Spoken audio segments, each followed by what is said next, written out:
Hi everyone. I first off just want to say how thrilled I am to have the opportunity to meet with each of you today. I am so passionate about working with teenagers, and especially about working with teenagers with mood problems.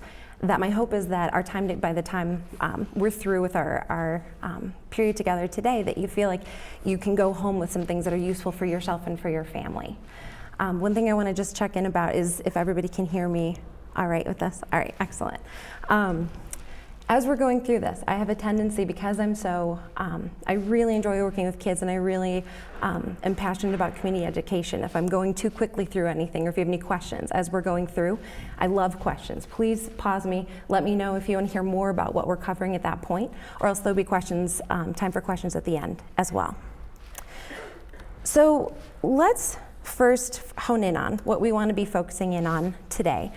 This whole topic of mood symptoms and mood problems in kids, I could keep you here all afternoon. There's so much information, there's so much that we could cover, but what we'll hone in on today are three main points.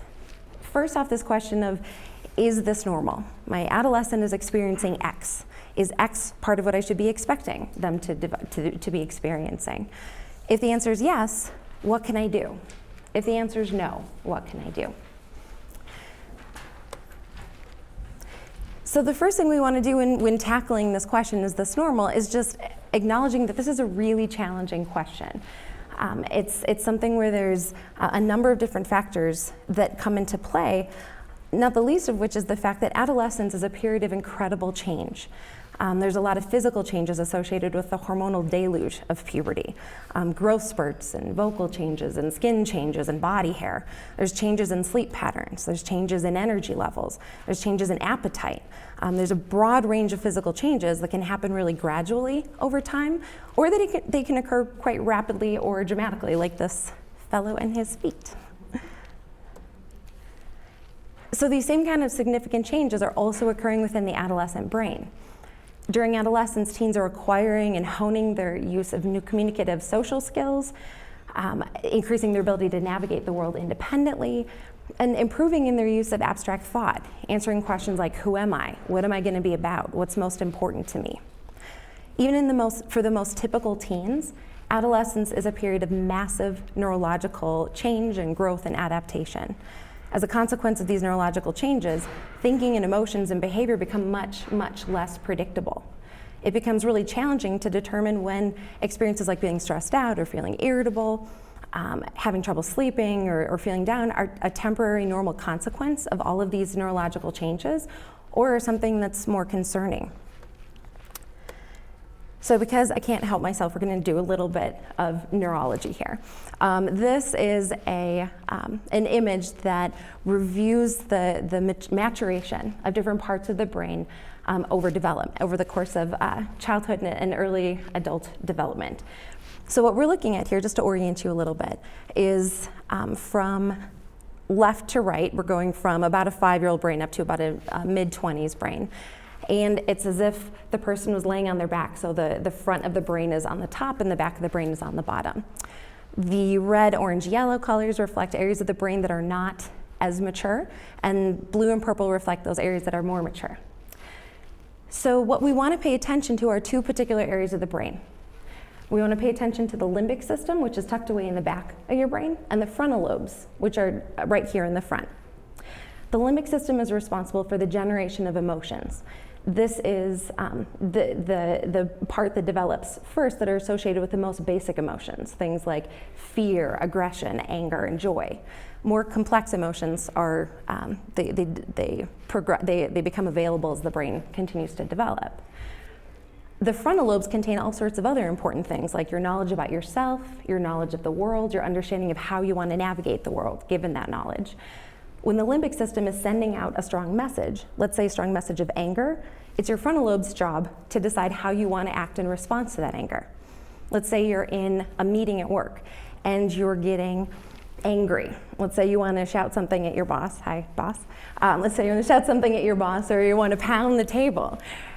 But you are aware of the fact that is it's not in line with how you want to behave as a person at work, that there might be negative consequences associated with pounding the table. And so you might continue to feel upset, but your frontal lobes are in charge of saying, I'm going to remain calm in this meeting. Your frontal lobes are at work when you eat a salad for lunch instead of 2 slices of chocolate cake. Your frontal lobes are in charge when you decide to return the stolen wallet rather than pocketing the cash for yourself. So for most adults, the frontal lobe and the limbic system, they work pretty well together. The limbic system sends out emotions, which are really important information, and the frontal lobes are responsible for deciding how you want to respond appropriately to those emotional experiences. In most cases, these parts of the brain, they work together like a well-driven car. It's the gas and the brakes. But if we take a look at this image here, we can see that the way that the brain develops ends up putting kids and teenagers at a real disadvantage in terms of regulating those emotional responses. Essentially, the limbic system, this part in the back, is fully matured and ready to go for some kids as early as 5, 6, or 7. That rage is coming out as intensely as it's ever going to by the time they're in elementary school. The frontal lobes, however, for most people, do not fully mature until we're like 23, 24. And so if we're thinking about how to manage emotions during adolescence, which we know is not only a time where there's this asymmetry in terms of brain development, there's also this tsunami of hormones that adolescents are experiencing that turbocharges the work of this limbic system. It makes sense why this is a period that traditionally is characterized by emotional dysregulation. That's just part of what happens typically. That doesn't mean it always happens for all teenagers, but when it happens, it's not out of the norm. So basically what we're saying is that for most teenagers, at least some of the time, it's like trying to drive a Ferrari that's equipped with mountain bike brakes. That it's something where if you're really driven by some very strong emotion, your frontal lobes are gonna do their best to keep up, but they might not be able to catch up with the amount of turbocharge that's coming from the engine. And this discrepancy is especially difficult for kids that experience mood symptoms, kids with depression, kids with bipolar disorder, because research suggests that they have an especially large gap in the development of these 2 components of the brain.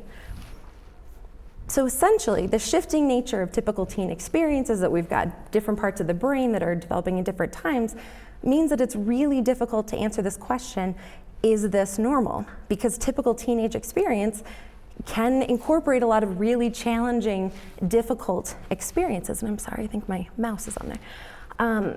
If we take a look at some of the emotional sorts of experiences that can go along with normal, typical adolescence, it's not uncommon to see an increase in the intensity of emotions or the lability, or what that means changeability of emotions, how rapidly emotions are shifting, either over the course of the day, the course of the week. Occasional mood symptoms, having an isolated experience of feeling down or irritable, feeling more bored than they previously did. Define occasional. That's a really great, I wish I could, is the answer to that.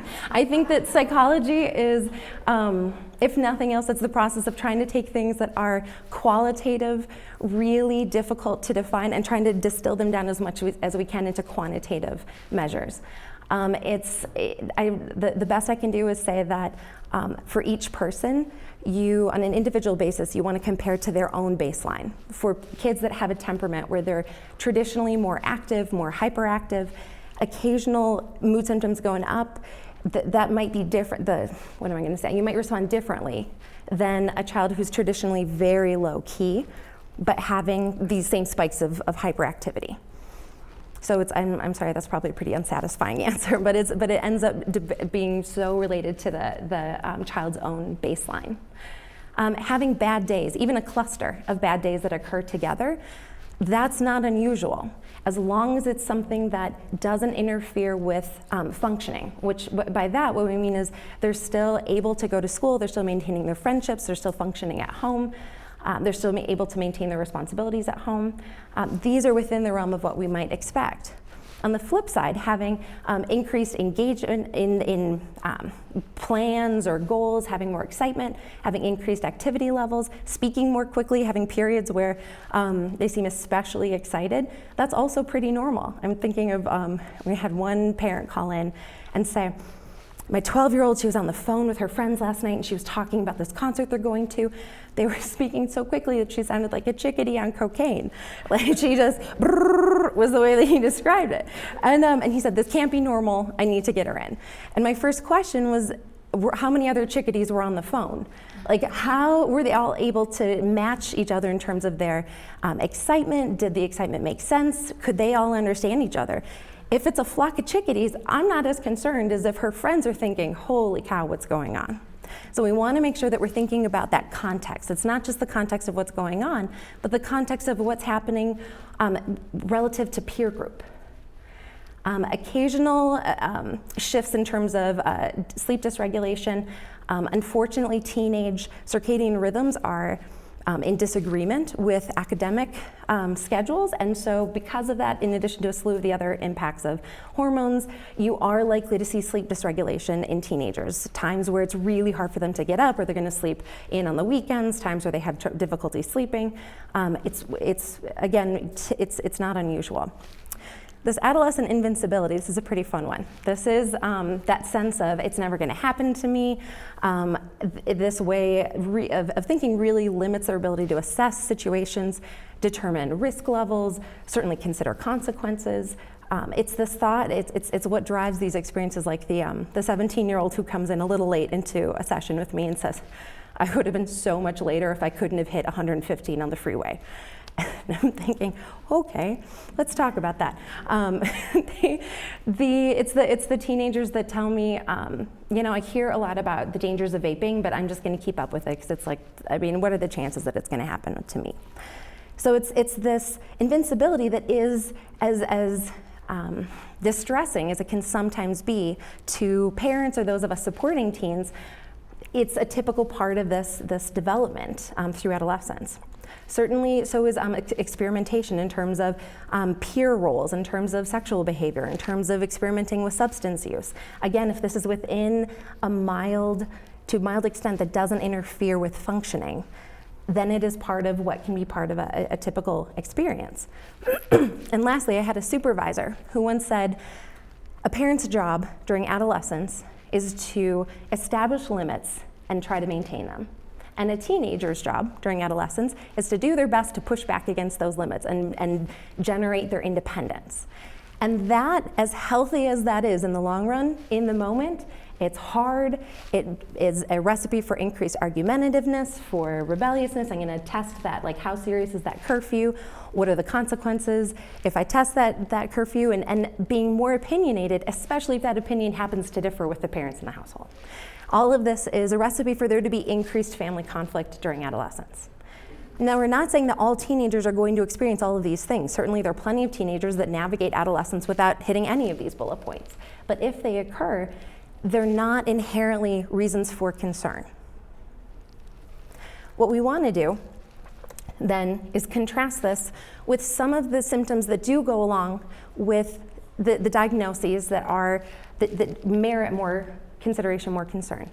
And the first thing we want to see in taking a look at this is there's a heck of a lot of overlap in terms of what I just said were normal experiences and what we see as symptoms. This is major depressive disorder, depression. We see depressed mood or irritability, periods of feeling bored, having sleep dysregulation, having this psychomotor agitation or retardation. The difference between what we see in typical adolescence and what we see in major depressive disorder and some of the other diagnoses we'll talk about, it can be really tricky to untangle. And so what we're left with is not only focusing on the what that's occurring, but how it's occurring. So if I see that someone is having trouble sleeping, I want to know how often this is happening. To what in severity are we talking about? Is the sleep dysregulated to the point that they're late for their first class or they're not making it into school? Are we talking about a person who has insomnia and is missing 1 or 2 hours of sleep a night, or is the 6 or 7 hours of sleep a night that they're pacing? The intensity of the depression, is this something where it's, if we use an arbitrary scale to try again to put a quantitative measure on things that are qualitative, if someone's telling me that they have a depression at a 3, that's not as concerning as a depression that's at a 7 if we're using a 1 to 10 scale. Persistent means that it becomes the norm rather than the exception. So what we're looking at is the scope with which these things are happening. Are they happening together? Are they happening to an extent that's interfering with functioning? If we take a look at some of these other diagnoses that can fall into this cluster of mood disorders, there's this disruptive mood dysregulation disorder, DMDD, which is essentially irritability on steroids, where we have these severe temper outbursts that become the norm. Having irritable periods, having dysregulated behavior, again, that's part of typical adolescence. But when it becomes severe temper outbursts, we have kids with DMDD are damaging their home, they're damaging their friends' homes, they're hurting their siblings, or hurting their friends. And when it's persistent for up to a year, that's where we start being more concerned about these experiences with irritability. And lastly, when we talk about bipolar disorder, the flip side of these sorts of mood experiences, if someone's becoming hypomanic or manic, again, we see a lot of overlap between those chickadees and what might be part of a hypomanic episode. So what we're looking for is these experiences to be significant enough that they're impairing how somebody's doing, that they're severe enough that they're causing distress or problems with functioning, and that they travel together. And so if we want to try to have a sense of how to, in general, have a rule of differentiating between typical adolescence and these more concerning labels, it can be helpful to keep a few things in mind. We have more concern for mood disorder when there are multiple problems or multiple symptoms that are co-occurring and they're traveling at the same time. What that means is that there's these problems aren't, it's not like whack-a-mole, where there's one that comes up over here and then there's another one that's coming up over here, and then later on there might be some sleep problems. It's when we see a number of these symptoms emerging and hanging out together for distinct periods of time that are defined in the clinical manual, the DSM that we use. In the case of depression, they have to stick around for at least 2 weeks. That's when we start having more concern that this is a psychiatric problem that we're talking about. Also, these experiences are moderate to severe in intensity, and again, this is where we come into the problem of really needing to use our judgment in terms of determining how do we know that this is severe or moderate or severe in intensity. And you have to use your knowledge of your child's baseline, where they were at before these problems started, to determine for yourself how big of a change am I talking about. Because that same behavior could be really concerning for one child, but not much of a shift from baseline for another child. So you have to use your own reference point of their typical behavior. Experiences that are persistently interfering with functioning, meaning not just having occasional difficulties with going to school, maybe being late occasionally, but it's the child that is really having problems with persistently getting to school and attending class, keeping up with homework. It's the child that's losing friendships because of these symptoms. That's where we have more concern. And then the experiences that are persistently generating distress. There are a lot of teenagers that do a great job of keeping all of this inside. I'm feeling all these things, but I'm going to get A's. I'm doing all these things, but I'm going to be captain of my soccer team. Those are the kids where we want to be on the lookout for there being this internalized distress. How difficult is it to maintain this? How much stress, how much distress is part of the internal experience of going through the day compared to where they were at before these symptoms emerged? So the more of these boxes that we can check, the more concerned we should be for the presence of a mood disorder rather than an experience that's typical of adolescence. Additional factors to try to keep in mind would be some contextual information. If a child is experiencing problems, and I've checked at least a few of these boxes from this list, I become much more concerned about the possibility of a psychiatric mood disorder if there's a family history of mood disorder. It increases a person's vulnerability, a person's risk for having a psychiatric illness. And similarly, having a recent or a chronic stressor can really increase vulnerability to psychiatric illness as well. Not to say everyone who goes through stress develops a psychiatric illness, or that everybody with a psychiatric illness has either a family history or a stressor we can point to, but those tend to cluster together. They tend to hang together. Okay. A few things that I want to point out. Before I said that I'm less interested in, I'm not only interested in the what, I'm also interested in the how things are happening. These are a few examples where I am just interested in the what.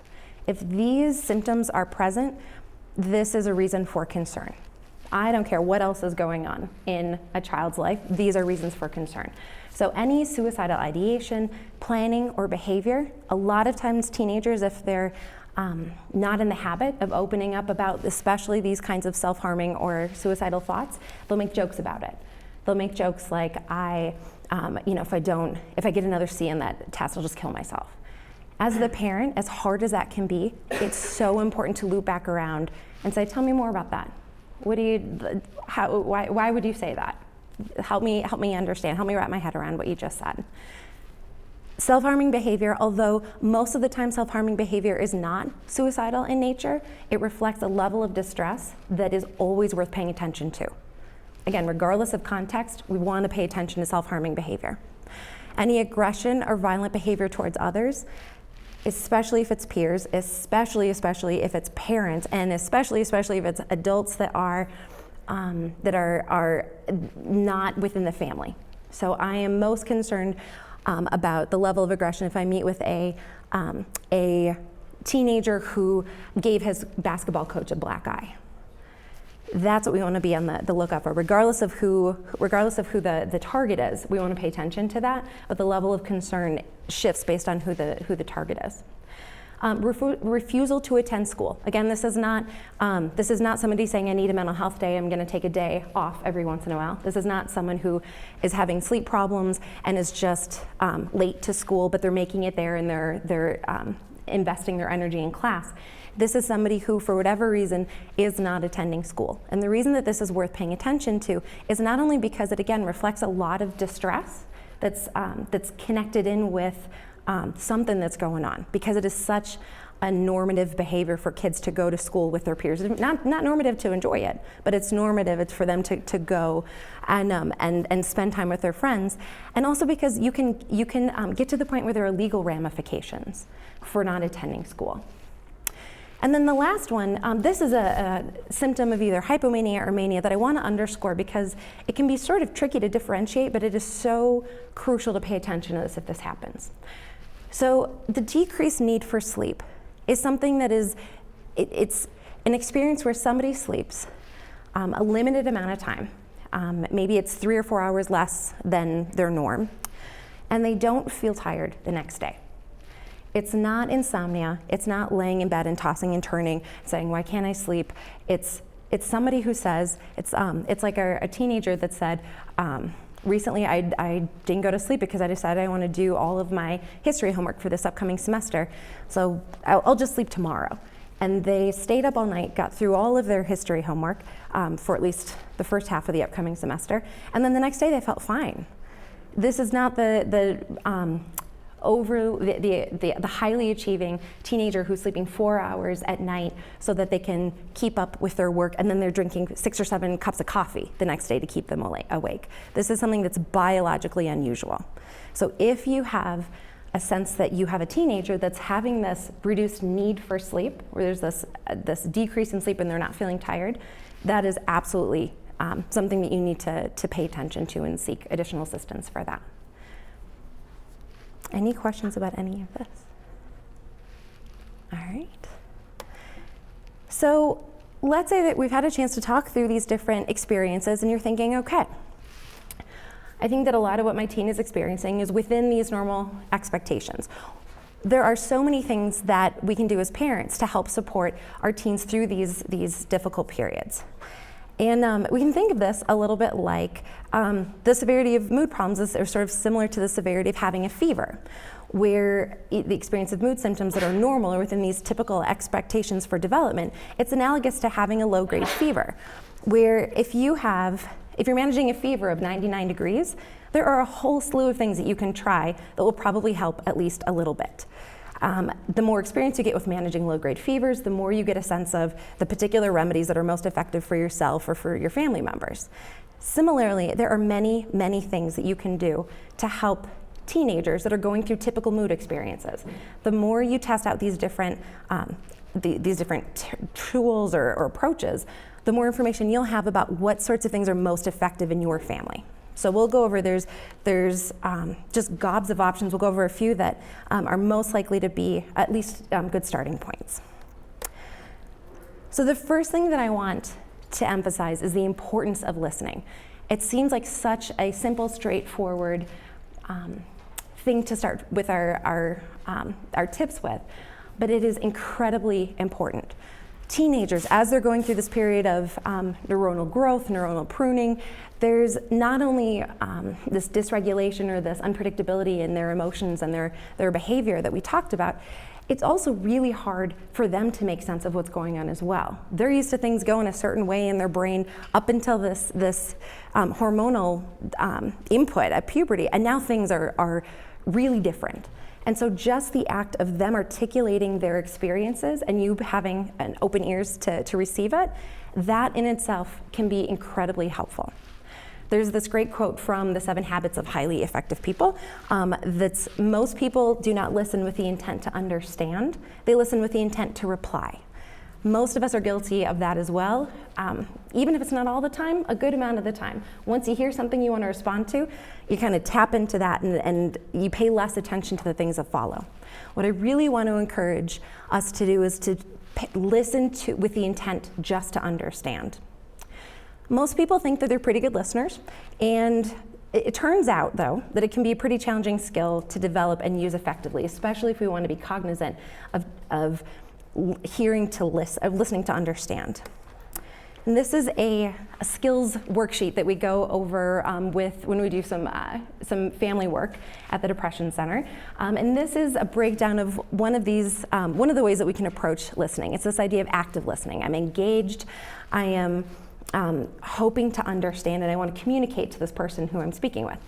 This first one, look at the speaker, ends up feeling like sort of like I get a lot of teenagers that are like, duh, this is look at the speaker. But the number of times that you can totally cut off at the knees any kind of listening you're doing by just picking up your phone and looking at this while someone's telling you something, it's remarkable. That sends the clearest message that I don't care what you have to say right now or in the future because I'm focusing on something else. So a lot of times when I'm working with families with younger kids, I'll assign somebody, one of the kiddos, to be the eyeball police and to say, when you're home and you're practicing these skills, make sure that you encourage everybody in the family to look at each other when they're listening or when they're communicating.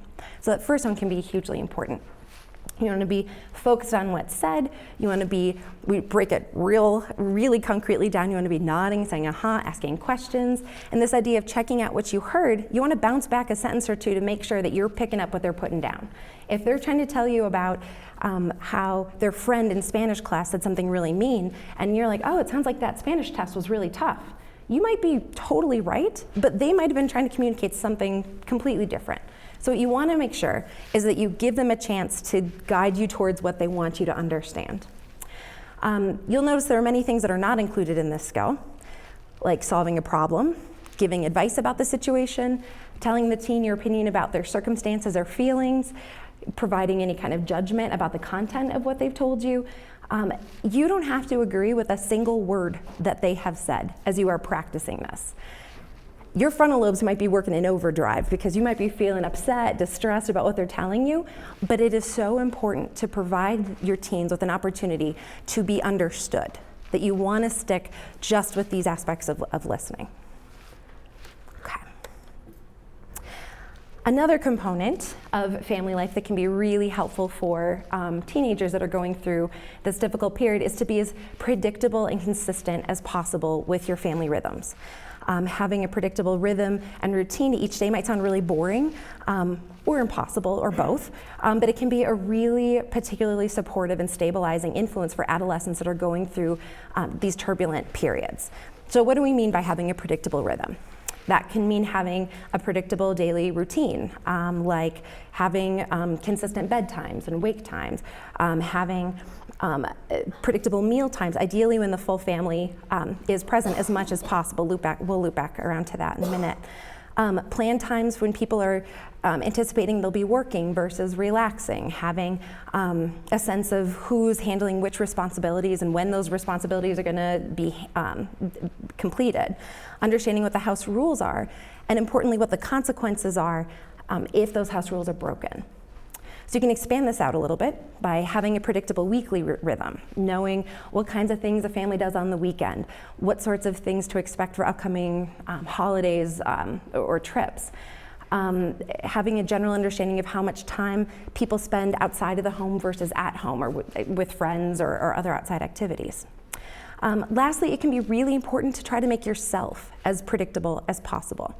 Your child is so much more likely to open up to you, to give you an opportunity to practice those active listening skills if they can rely on you being physically present and emotionally present. So resilience. I love talking about resilience, and I really could keep you all here all afternoon to talk about this, but I won't. But the idea about the power of resilience is so crucial. I really want to make sure to emphasize this.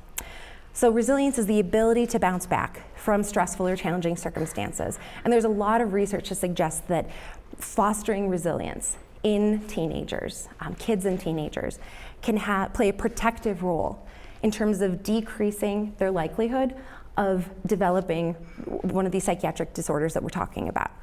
So this idea of encouraging and looking for ways to develop resilience, it's so important. There's lots of data in terms of how we can be fostering resilience, but we'll hone in on a couple important areas. The first is through family support. And one of the ways that the family can provide support, an important reference point for teenagers, is through family traditions and rituals. This can look like having a daily meal together, eating dinner together. Now, I know you've heard that from any other counselors you've worked with. You've heard that from your pediatrician. You've heard that from your podcast. Like, eat your dinner together every night. And sometimes that's possible, and sometimes things are just so busy in life that that's not possible. So that doesn't mean we step away fully from this aim of eating together. That means let's get creative. So what we want to try to do is say if eating together every night isn't possible, let's aim for twice a week. Let's aim for Sunday brunch together. Let's have pancakes every Thursday morning before everybody goes to school. Everybody gets up an hour earlier so we have this chance to have a meal together. There is something about having this time that everyone sets aside to eat together that is this seems to be particularly powerful. And I wish I could tell you that I understand exactly why. I don't. There's just a lot of data to suggest that it does. And so it's something that is worth, if you're going to be prioritizing your efforts, this is one of the areas where it makes a lot of sense to be prioritizing. Rituals and traditions can show up in all sorts of different areas, certainly with family traditions, family routines, family rituals around the holidays, different celebrations. This can feel a little bit redundant with this family routine and consistency that we are talking about, and in some ways it is. We want to have a pattern where kids can expect, okay, at the holidays, this is what we do as a family. But the thing about traditions and rituals is they also give information about the family's values. This is what we're about. This is our identity as a family. Maybe the ritual and the tradition is that we spend 3 weeks in August helping for Habitat for Humanity. It's some kind of way to demonstrate that as a family we value engagement in the community or helping others. And so the reason that this can be so important is that it gives teenagers a reference point, kids a reference point of saying, when I'm in the situation where I'm in over my head, I'm feeling so distressed and disorganized, these sorts of experiences give them a reference point of like, oh, this is where I'm aiming to get back to. This is who I am outside of the distress of this moment. Another way that families can provide a lot of support and steps towards developing this resilience is through positive family communication. Most people think that there's a 1-to-1 ratio between negative comments and positive comments, meaning if I snapped at my kid this morning, I gotta make sure to say something kind this afternoon or compassionate to sort of neutralize that or balance it out. But there's a bunch of research to suggest that you actually need 5 to 7 positive comments to neutralize or repair for a negative comment. And so if we're gonna think about this in the context of family conflict being elevated during adolescence, there might be a bunch of critical or unpleasant comments that are tossed around in the family. And so if we're working with a balance where there's this critical or highly negative communication, it makes a lot of sense to try to do what we can to emphasize positive communication to try to balance that out. So you want to try to do this, if not daily, as much as you can. You want to be picky about when you decide to try to increase your positivity, because if you're only aiming to increase positivity at the periods where you're thinking, my child is really struggling, today's a really hard day, I should have been speaking positively to him, I'll go do it now. That's not the ideal periods to do that. Wait until the soil is fertile for these seeds to take root. And so what you want to do is pick times. Sometimes sometimes it's indirectly. Sometimes you're driving to school, you're not looking at each other. The eyeball police can't have a say in this. You can't be looking. But it's the way that's most amenable. It's the way that your teenager can kind of absorb what it is you're trying to communicate. Sometimes you can just send a quick email or a text. Sometimes you can, we have families that have a family whiteboard in the kitchen, and that sometimes the most effective way to communicate positive messages is on this whiteboard that they'll see when they pass through that part of the house. You can send photos or leave a note. There's all sorts of different ways that you can increase the positive communication in your household without risking this feeling confrontational. How do you want to communicate positively? There's all sorts of research in this as well, and it turns out that the more concrete you can be, the better. So if you say to your teenage daughter, "You are awesome," there is nothing wrong with that. That's probably going to feel pretty good. There's nothing, we don't want to discourage that. But if you're looking to be as powerful and potent in your communication as possible, it's going to feel even better if you say to your daughter, "Thank you so much for doing the dishes this morning before you went to school. You know that a dirty kitchen stresses me out, and I felt so grateful that you did the dishes, and I'm so grateful to have a thoughtful daughter." That is going to stick. That lasts longer in terms of the impact of that kind of statement. And as a bonus, she's more likely to do the dishes again later on. So one last area that we're going to hone in on is this idea of encouraging the development of your teenager's and your child's sense of empowerment. And one of the best ways of fostering resilience in teenagers is to give them plenty of opportunities to develop the sense of empowerment. It's important to understand that this sense of empowerment, this sense I can do what I set out to do, it comes from experience. It comes specifically from the experience of navigating difficult circumstances and doing something about it. You cannot talk your child into feeling empowered. You can encourage your child to do things that will then help your teenager feel empowered, but you cannot talk your child into empowerment.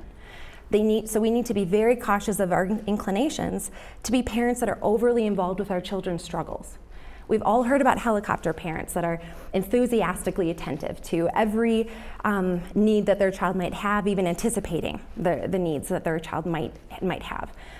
There are also lawnmower parents who focus on the removal of any and all potential obstacles in a child's path. They want to eliminate any potential that their child experiences distress, pain, disappointment, and so they remove those obstacles to whatever extent is feasible. For example, let's say that there's a teenager who is struggling with their math homework. The helicopter parent will read the homework assignment over this teenager's shoulder, provide item-by-item assistance, ask if they want a snack, ask if can I write an email to your math teacher to set up a meeting with them tomorrow afternoon to go over this assignment? Do you want me to come to this meeting? Do you want me to talk through your concerns with this teacher for you? That's going to be the helicopter approach. The lawnmower parent is just going to do the math homework. He's going to say, "You go Netflix and chill, and I'm going to handle this math homework for you." Well, both of these parenting styles, they come from a good place. The parents want to care for their child. They want to ease distress. It's very, very difficult as a parent to see your child in pain. They ultimately send the same message: "I don't believe you can handle this."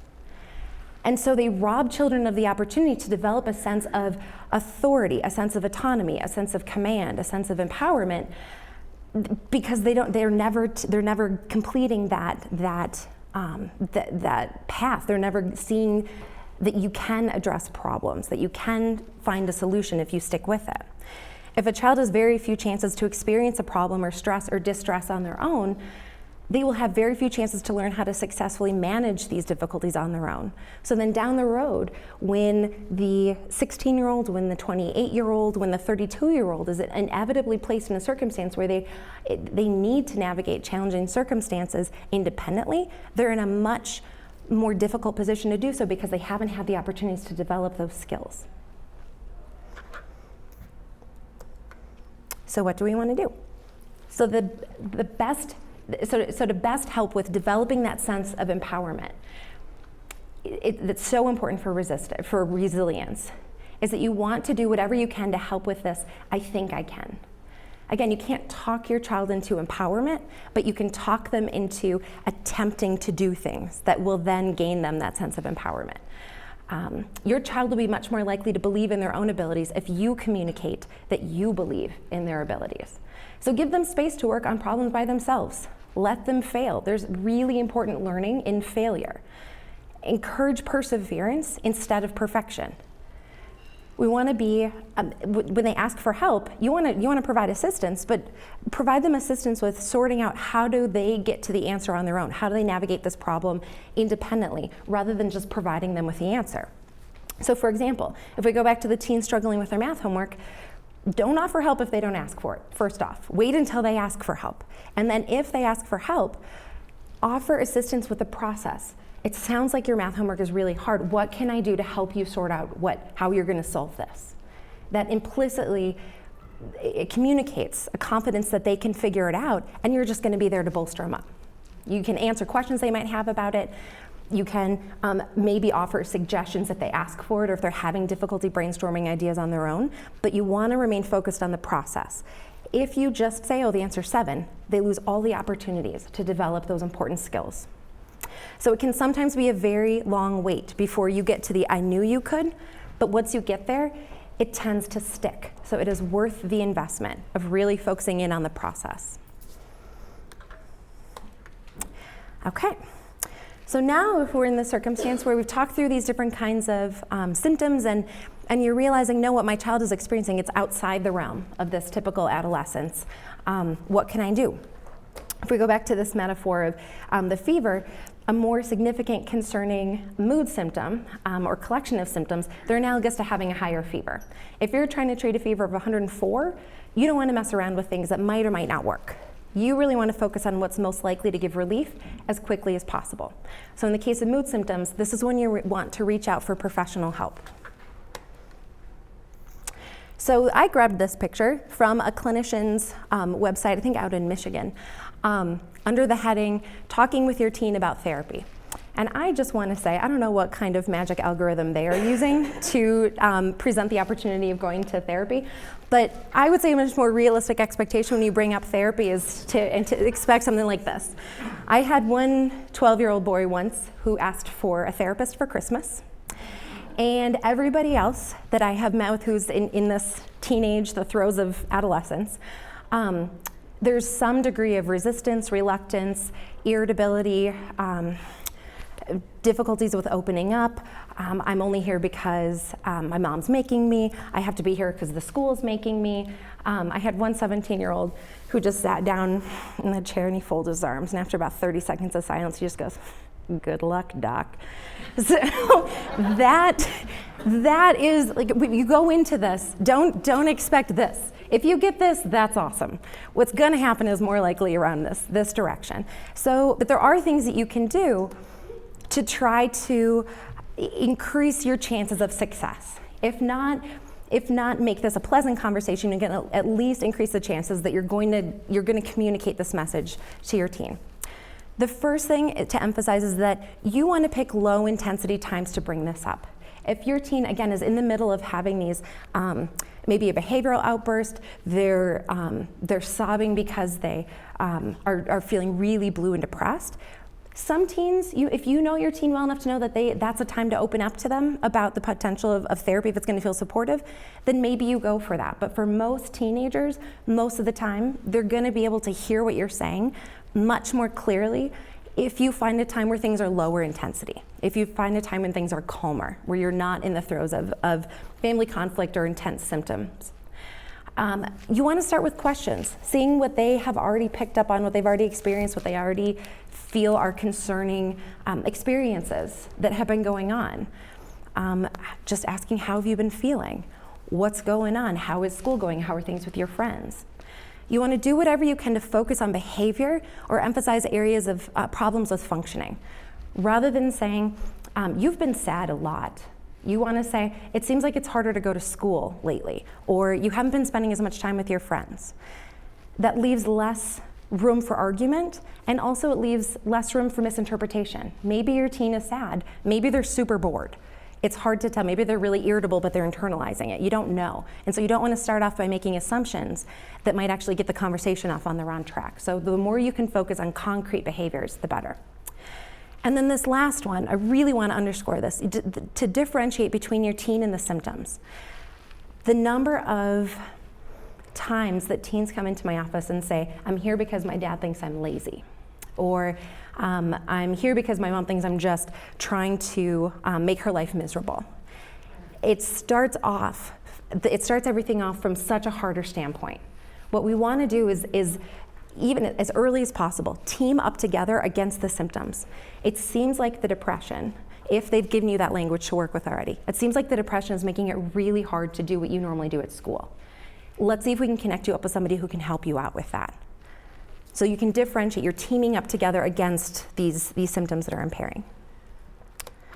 So it's a really great question. There aren't specific slides here on anxiety, but I will say briefly that anxiety and depression tend to hang out together a lot. And so if there's a teen that's experiencing significant mood symptoms, it wouldn't be surprising at all if anxiety is at least part of the picture, if not a significant part of the picture.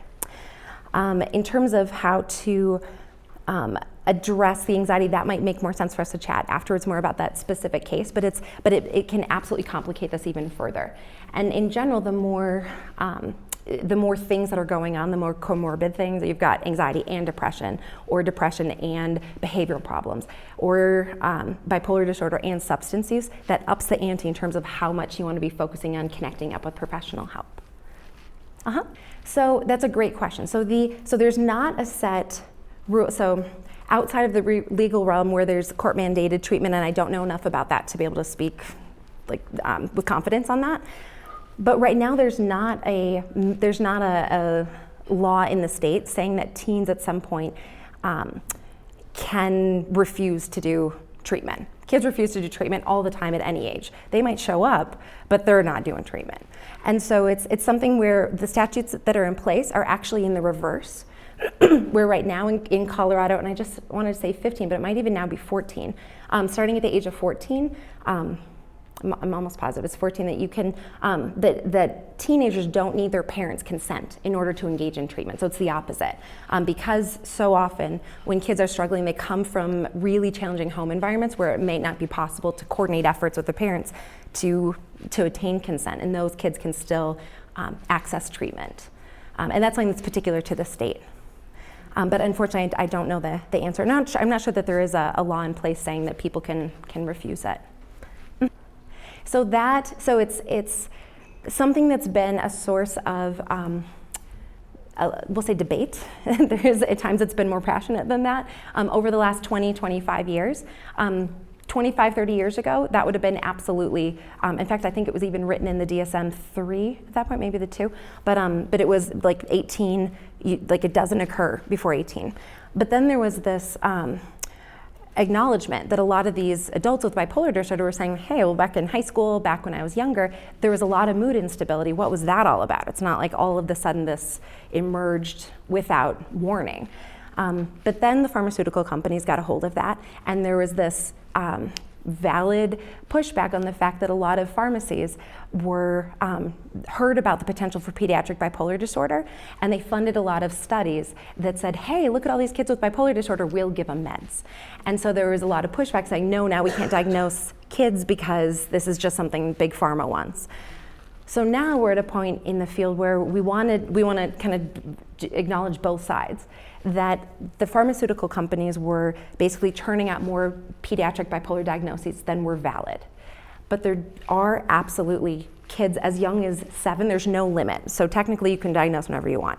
But as young as 6 or 7 that do validly have bipolar disorder. And so there are these periods of emergence. There's this pre-puberty, that's the smallest group that emerges, but you can see these symptoms as early as 8, 9, 10. And then there's this group that the symptoms emerge around adolescence. And then there's that group that's originally been part of the picture, which is 18 and up, usually through like 24, 25. It's a great question. So I love that question. I'm a little biased. It's because I really believe in therapy and I really love working with little kids. So yes, I would say my personal, acknowledging the bias, I would say meeting with somebody to either address potential emerging symptoms or just saying I want somebody in place that's an additional source of support outside of the family, that's there's nothing wrong with that. I think that it can be, there can be real benefit to that. It can be a therapist, it can be a coach for a sports team, it can be a family friend.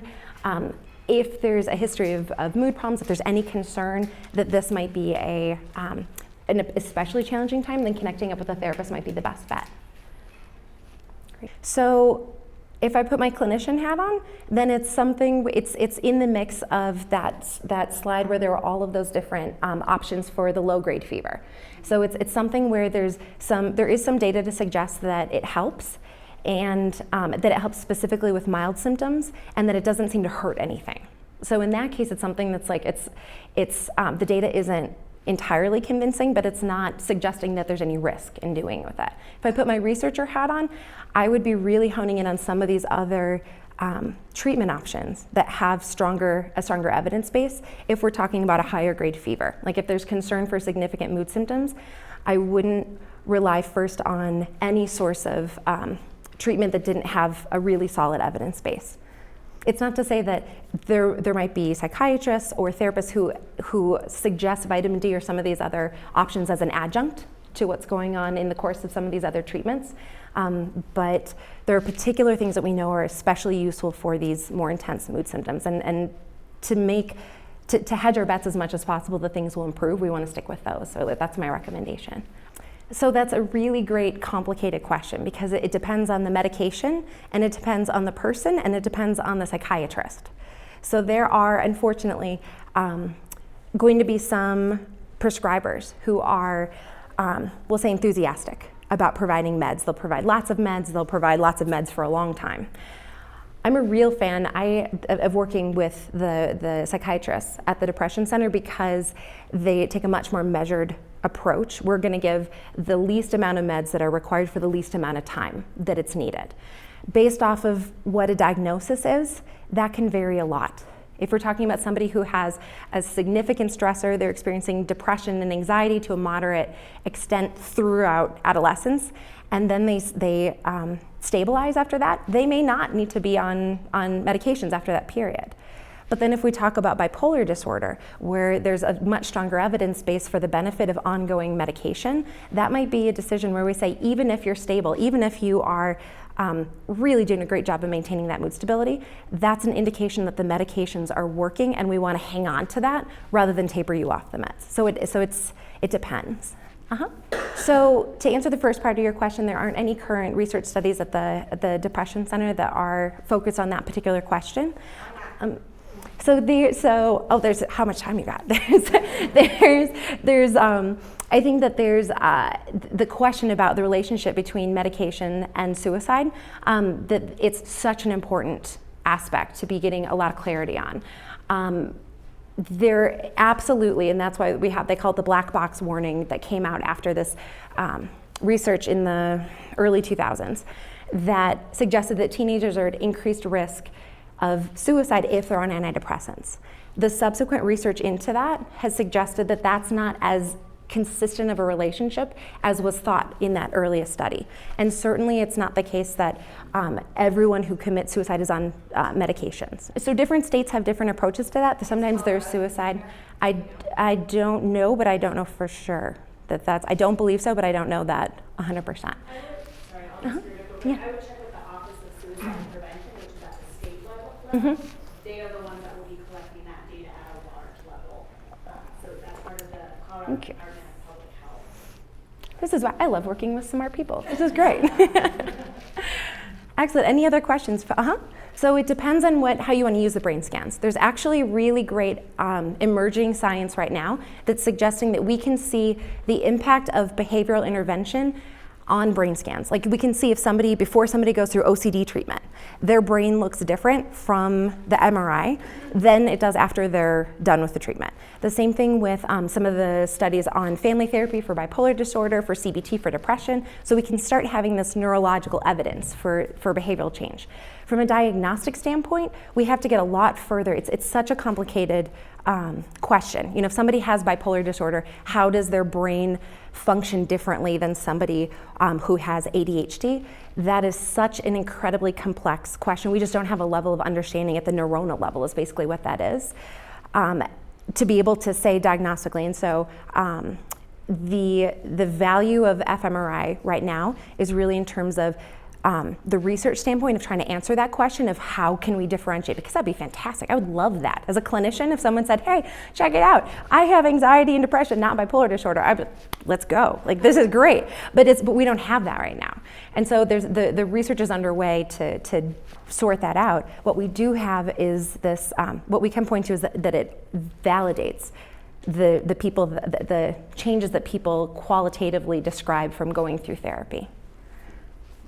Mm-hmm. Excellent. So to talk through a little bit more just what you might want to do if you're deciding that you want to intervene at this more intense level.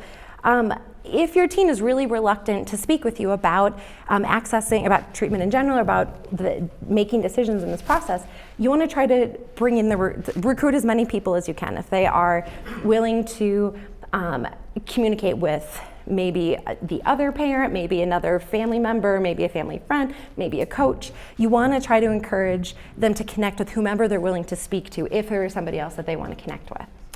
You want to maximize independence as much as possible.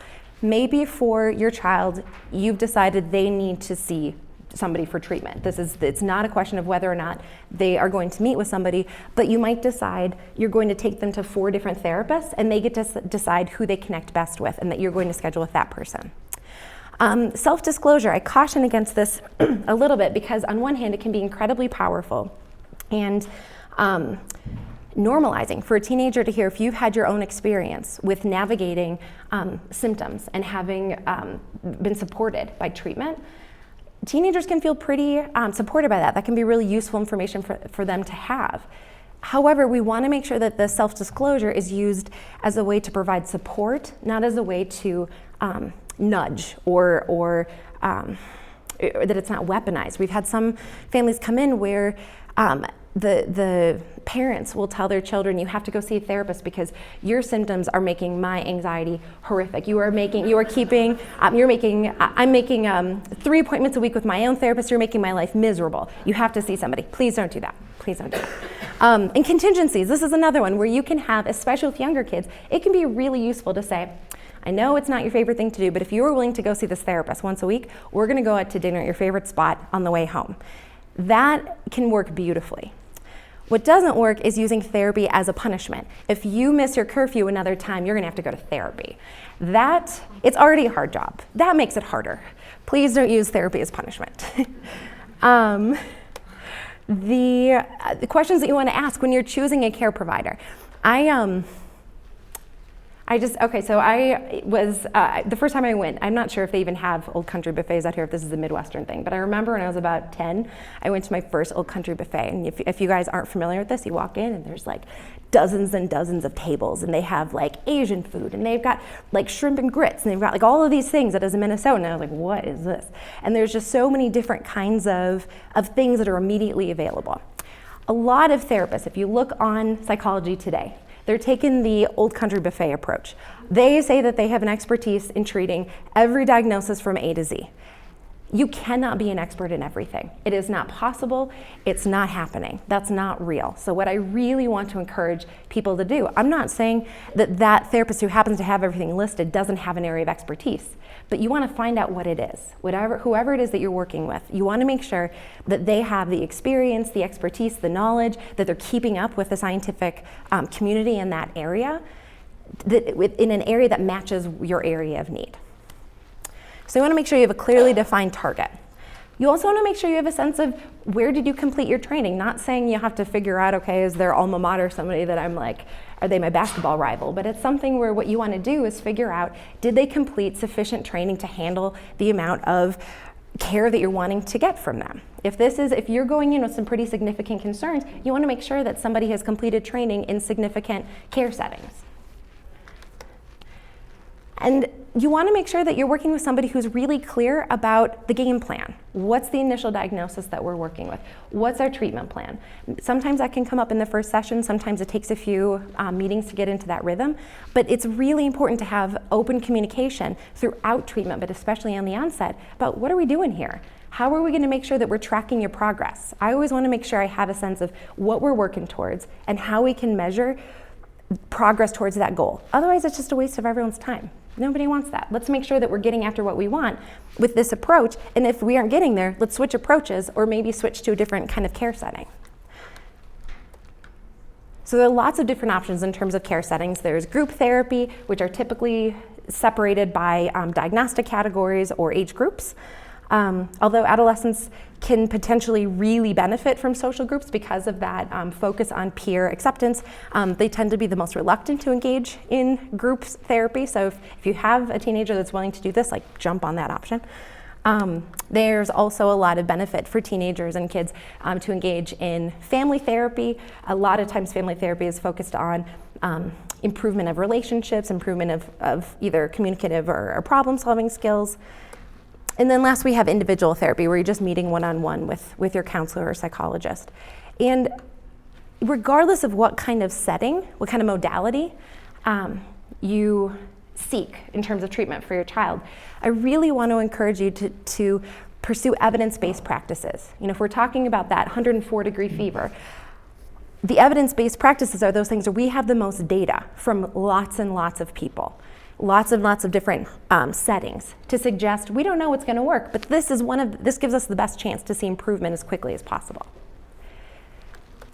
And just to do a quick review of some of the most common types of evidence-based treatment, we've got cognitive behavioral therapy, which is focused in on improving how somebody feels by recognizing the relationship between feelings and their thoughts and their behaviors. We can't go in, if someone's feeling depressed, I can't go in and say, well, just try feeling something else. If I did, it would be like a really quick line in the office, out of the office.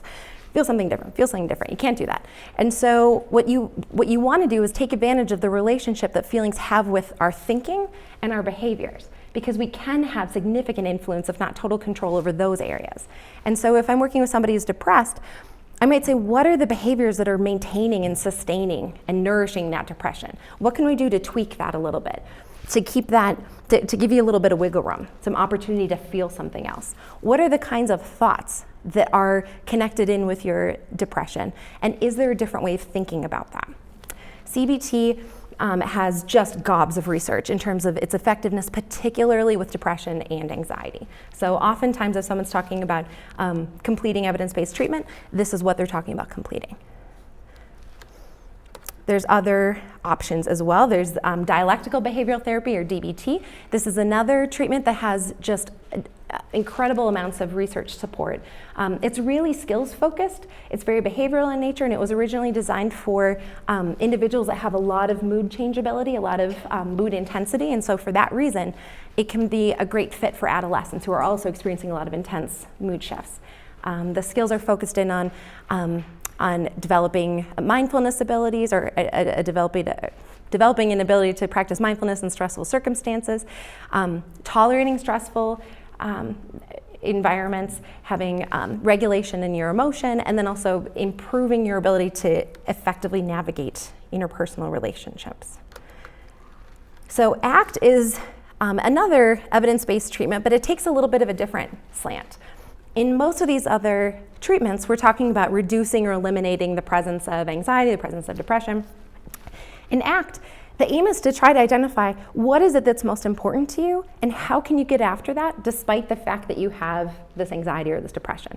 So we're not even trying to reduce or eliminate those experiences. We're trying to live a meaningful life despite these experiences or alongside these experiences. For some people, that is like a really good fit with how they want to be approaching their treatment. For other people, like, I'm sorry, we're not going to work on me feeling better? What are you talking about? So it's really, you want to make sure, again, there's different approaches that can be a good fit for different individuals.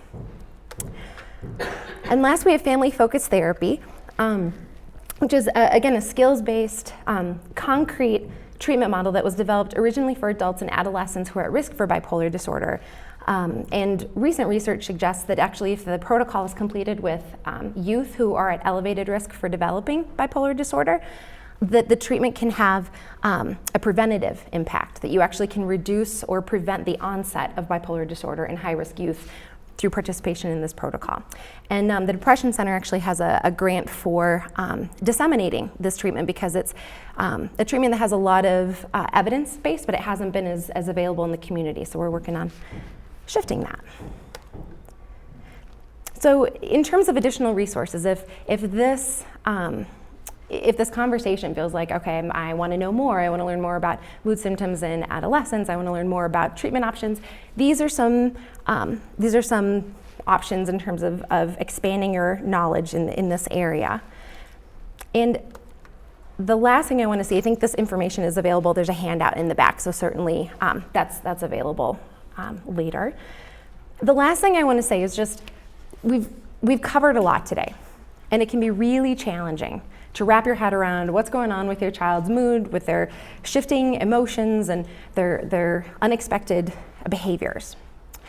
And some of the ways that you can support your team require some small changes, but some of the changes that we've talked about, some of the ways of supporting, can require like a lot of investment of time and energy.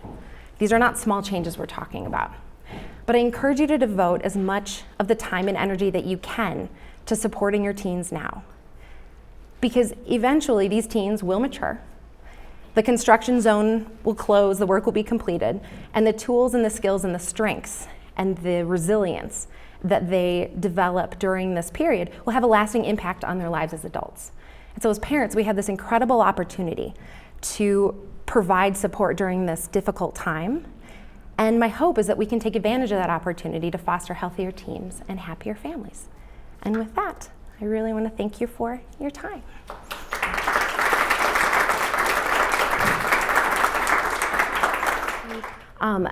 I think that the again, unsatisfying short answer is that the data is still, it's still being gathered. It's unclear. You're absolutely right. Colorado oscillates between number 1, number 2, number 3. There's some hypotheses that it has to do with the impact neuronally on the altitude, that it's the sun exposure, it's such a dramatic, the fact that there's an increased sun exposure in Colorado, there's a similarly high rate of suicide in other states where there's a lot of sunshine, in some cases where you have high altitude as well. That might have something to do with it. The fact that there are more limited resources available currently in the state for adolescents and younger kids, although that's something that currently is being addressed through the Youth Mental Health Initiative. There's the thought that increased substance use is something that increases risk. There's, I just lost it. There's the fact that this is such a the outdoorsy, active culture. If you think of the kids that are rebelling against their parents, a lot of times that leads to teenagers in the state actually being rated as less active than teenagers in other states. So there's like a lot of different kinds of factors that might be in play, but it's likely not a simple, straightforward answer. So I think that's a really great question. I think it's so important to be battling the stigma of mental illness, but one of the downsides of talking more and more and more about mental illness is the fact that some teenagers can, in some teenage peer groups, it can turn into exactly what you're talking about. I mean, that happens so frequently. My friend says that I've got borderline, and it's like, we'll talk about that. And I think the best thing we can do, if we think back to this idea of supporting the process of problem solving, that, I mean, in this case, it might be just fine to say, like, I don't agree with that. I don't think your friends have an accurate diagnosis, but let's figure this out together. Let's look up online. You can look up online the diagnostic criteria for these different kinds of diagnoses and say, like, what do you think? Does this fit? Why do you think this fits? And if it does fit, maybe that is a reason to go seek out additional assistance. And if it doesn't fit, then your teen is in a better position to rebut those kinds of sort of the diagnostic free-for-all. It's and I mean, in general, not knowing much about the specifics of that, if we're talking about emotional regulation, a lot of times with anger, I encourage teenagers and some young adults to just do experiments, to think of it as like we need to collect data. Because for some people, when they're angry, when they're full of that rage, it is super helpful to go someplace where they can like express it, they can get it out. Those are the people that do kickboxing classes, or I had one teenager that lived on a farm, and she would just get a bunch of like the eggs that they weren't going to be selling, like they were too old, and she would just chuck them at the side of the barn, and that was her coping skill, and we stuck with it because it helped her to feel better. The problem with sticking with that, or prescribing the rage room to everybody is that for some people, when you act on that anger, it actually worsens it. Somebody might get that same basket of eggs, and then by the time they're all scrambled, they're going to feel worse. And so what you want to do is really, and it seems, I'm not sure exactly why,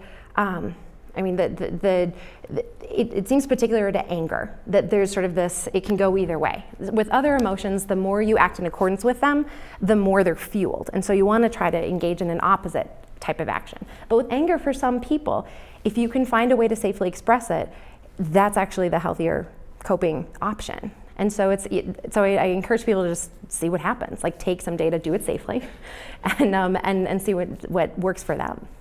It depends. It depends on what they're dealing with. With little ones with ADHD, it can be really hard for them to focus on anything, let alone a whole meditation exercise. But there are actually, for distress tolerance, for anxiety, and for some flavors of mood problems, the meditation apps you can get some books too that parents can read. That can be pretty helpful. It's not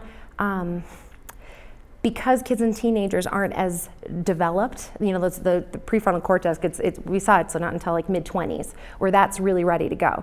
So we don't see the same degree of improvement in kids that we do with adults with mindfulness, but it certainly can be one of like a large arsenal of different kinds of coping skills. So I think that's a really great point, that it's of course really oversimplified to say, oh, when they start talking to you, just listen and don't do anything else. Just listen, don't parent, don't teach. But I love the question that you pose. I think that's such an effective way to sort of dovetail these two aims, which is in the midst of listening, just to get their sense of how do you think that went? Like, what's your sense? Because you might be hearing this horrified, like, what in the world happened? And they might be thinking like it's not that big of a deal. In some cases, they might need to be taught like, no, this is dangerous. This is against the values that you've already articulated. Whatever it is, there might be a reason for you to intervene, but or to suggest something else to teach. But there also might be opportunities to say, okay, this is a point of we have a real difference of opinion on this, and that this is something where if it's not a point of there's not a safety reason to provide this teaching moment, it might be something that a teenager needs to figure out. Okay, I'm testing that experimentation, I'm testing this out for a while, but I'm going to learn over time that this isn't the way I want to do things, or maybe that is the way that person wants to do things, and it just happens to be different from the way that a parent would want to do things. So it's an unsatisfyingly general answer, but it's just, I think the more you can use those open-ended questions, I think the better. I can't speak to ADHD, but bipolar disorder for youth and adolescents, it's 1 to 3% of the population. Now there's this whole question about if people are bipolar-ish, they're called bipolar spectrum disorders, that might be more like 4, 5, 6% of the population.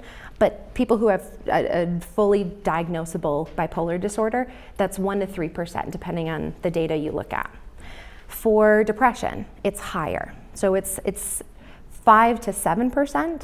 Over the course of early elementary school up through like young adulthood. So it's about twice as common, 2 to 3 times as common as bipolar disorder. And it can get messy because the anxiety is more common than depression, and so it can be, because they hang together, it can get muddy. But those are the typical numbers that people turn to in answering that question. So that's it's a really good point that's another factor to consider in this, that it's, while it's just the overall frequency, like how often you're going to encounter these things, it's not the norm. It's not normal it's not super frequent that kids have full-blown depression. So if you see these things that are feeling like they're in this realm of being more severe, more intense, then it's worth that much more to pay attention to them. Right. And so the EMDR, I'll say that there's in the research community, there's two minds of EMDR. There's individuals who think that, and this used to be much more polarized, I'll say that. There are individuals that think that EMDR has just as strong of an evidence base as the others that we reviewed. And then there's others who feel like the data to suggest that EMDR is effective it's not as convincing. And so for here, the ones that we reviewed, those are the ones that have absolutely the cleanest, most consistent evidence base. So putting my researcher hat on, that's why it wasn't included up here. But I will say clinically that the number of times that I've heard from patients, I haven't been trained in EMDR myself, but the number of patients so I don't do it, but the number of patients who have completed it with other providers that give a similar kind of review of saying it was really helpful. It especially helped me work through trauma. It was useful to have the grounding exercises. It's, those are worth paying attention to as well. Sure. All right. Well, thank you so much for your time. It was my pleasure to.